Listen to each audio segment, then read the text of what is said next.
In this video, I'm going to show you how to place the track bar ball joint on this Ford F-350. This holds the track bar onto the front axle. Let's get started. Looking up at your front suspension, you'll see the track bar right here. On that side, it's on the differential, and on this side, it's on the frame. I prefer to start dismounting the frame side first because it's going to make it a lot easier to dismount it off of the ball joint that's sitting on the front differential. Both the mounting nut and the bolt are 30mm in size on the head, so use a 30mm socket and remove these. Now, optionally, you could also use a 1 3/16 socket. That'll also work just as well as a 30mm. This nut and bolt setup is extremely tight, and that's typical. It is also typical to need to apply some heat to help loosen it up. So I have an induction heater set up. I'm gonna put some heat on it, and we'll try again.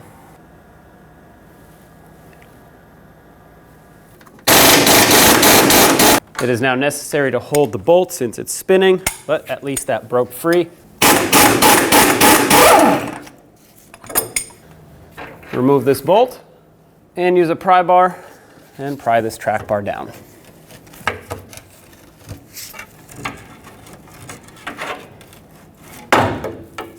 On the other end, we have the ball joint side of the track bar. So let's disconnect this by removing the cotter pin, the nut, and then of course tapping it free. Using some cutters to straighten out this cotter pin. It is possible that this will be seized in here, in which case I'm gonna have to just cut it. Looks like mine isn't really willing to move much. So I'm just gonna cut it flush, put a socket right over, and remove the nut. Use a 27mm socket and remove this mounting nut. Once you take it off, leave it on a few threads just so it can support this track bar as we separate it, and that way it doesn't fall to the ground. Use a hammer, tap right here, and that should separate the track bar from its ball joint.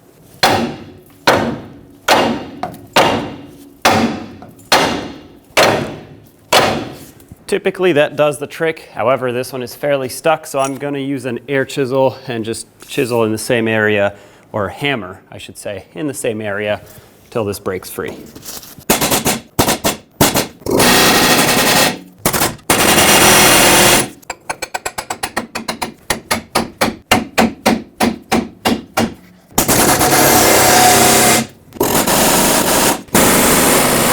Well, I tried everything I could this way. Typically, this should break it free. Mine is extremely stuck, so I'm going to remove this tie rod off the passenger side wheel, or knuckle I should say, so I can get more space to work with here so I can keep hammering some more. That's gonna be the only way to get this off. If your wheels have some center caps like these, or lug nut covers I should say, then you're gonna wanna remove them. Use a pry bar and find the slot that allows you to pry these off. Pull it off the rest of the way, and then you can use a 21mm socket and remove all 8 lug nuts that hold the wheel on, and then of course remove the wheel.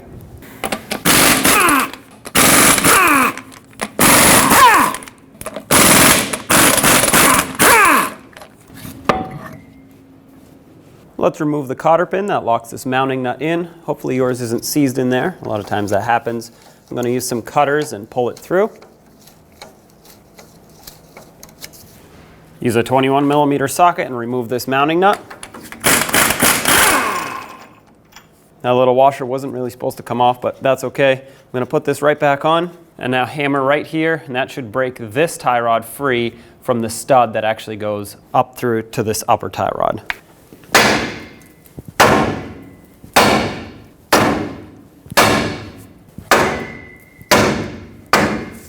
All right, remove the mounting nut the rest of the way. All right, now this one has to go up, so I'm gonna hammer the knuckle to try to break this free and then hammer the stud upwards. There we go.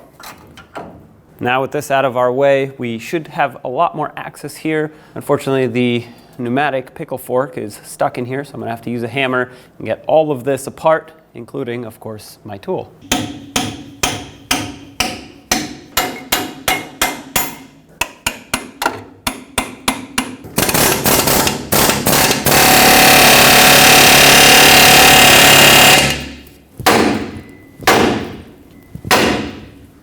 There we go. Remove your mounting nut and pull the track bar down. Now let's start getting this ball joint out of here. So we actually have to drive it upwards. There is a snap ring over here that we have to remove. So first I'm going to take a chisel and just try to spin it around. The chisel will not only spin it, but it will also break it free all around if it is stuck, which, well, considering the amount of rust, it probably is. Make sure you have some heavy duty snap ring pliers because these are pretty tight. I didn't get very far, but it started spinning, so I'm going to remove it now. If only one side wants to pop out, even though both are free and not seized in their groove, it's useful to have a screwdriver ready to put in the groove as soon as you expand it, so you can then pop it down. Once you slide it down, just work it all the way around. There it goes. Take that off.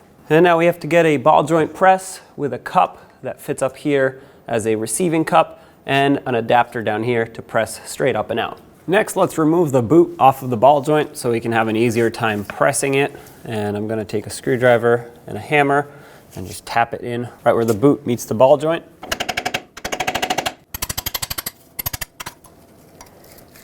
All right, there we go. Ended up switching to a chisel because it was a little sharper. All right, here's my setup. I have a receiving cup at the top and a cup that's gonna press, just like I said, on the base of the ball joint right here. And I'm going to apply some pressure. Hopefully it doesn't take too much to get this out. Whatever you do, make sure that the cups not only fit perfectly, but sit straight. Otherwise, this can slip out when it's under pressure, or it's going to damage this area. I have it all set up, so let's apply some pressure, and hopefully it doesn't take too much to get this out.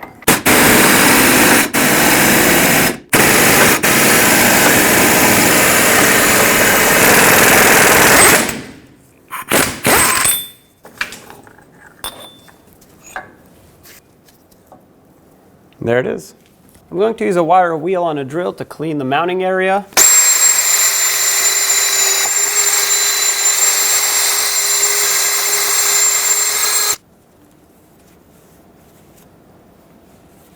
I put a little bit of grease on here and a little bit on the ball joint.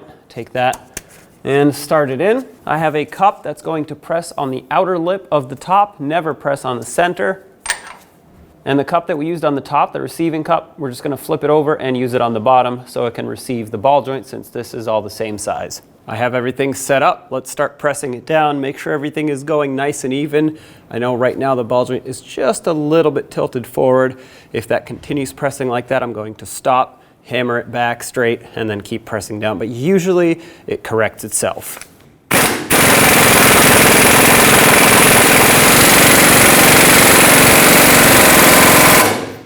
That's fully seated with some extra pressure on it. Give it a couple taps right here. The vibrations will help this fully seat if it isn't 100% already. And remove your tool. To finish off the installation of this ball joint, reinstall the snap ring.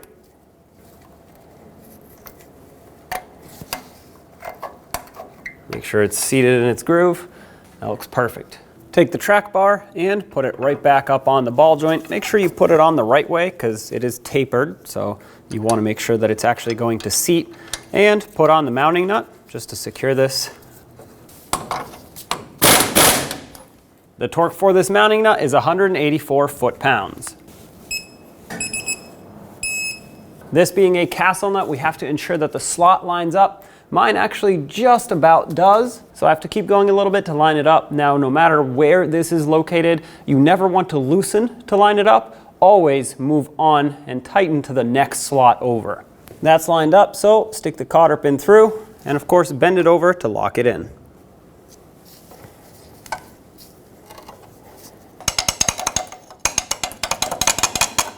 That's locked in. Lift up the track bar, slide it back into position.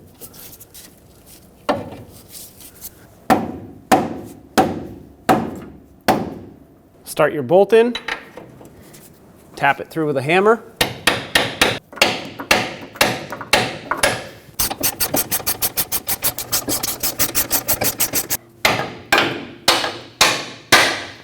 There we go. Thread on the mounting nut. Now this bushing has to be torqued with the vehicle on the ground so that the track bar is at the correct angle. So I'm going to get it close, then lower it, and with the differential support it at right height. I'm going to tighten this up so that the bushing is not put under a lot of stress or under load at regular ride height. Otherwise the rubber will tear prematurely and you'll have to replace this. Hold the bolt and tighten up the nut.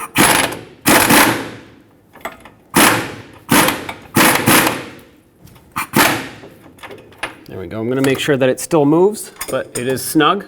Bring in the lower outer tie rod and reconnect it. Put on the mounting nut. Snug this up. And we'll torque this to 85 foot-pounds. This being a castle nut, you have to continue tightening until the next slot lines up for the cotter pin. Never loosen no matter how close it is. So I'm going to go a little bit further. And that right there is perfectly lined up for me. So let's put the cotter pin through, slide it in, and bend it over to lock it in. Let's get the wheel back on. Start on all 8 lug nuts, bottom them out in a cross pattern, and also in a cross pattern, torque them to 165 foot-pounds.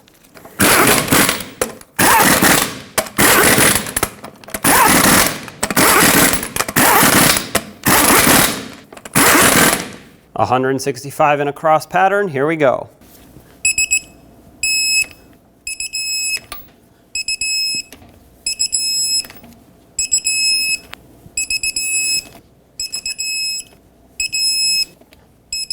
Double check them if you want. I know that mine are tight. So put the cover back on if your truck had it. With the weight of the truck on its own suspension, we can now torque this track bar bolt that goes through the bushing. The torque is 406 foot-pounds. I do not have a torque wrench that goes that high. So what I will do is just tighten it up really tight with my air impact.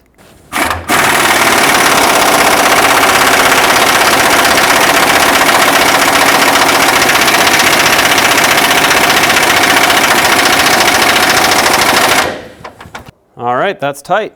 Job is done. Don't forget to take it for a road test.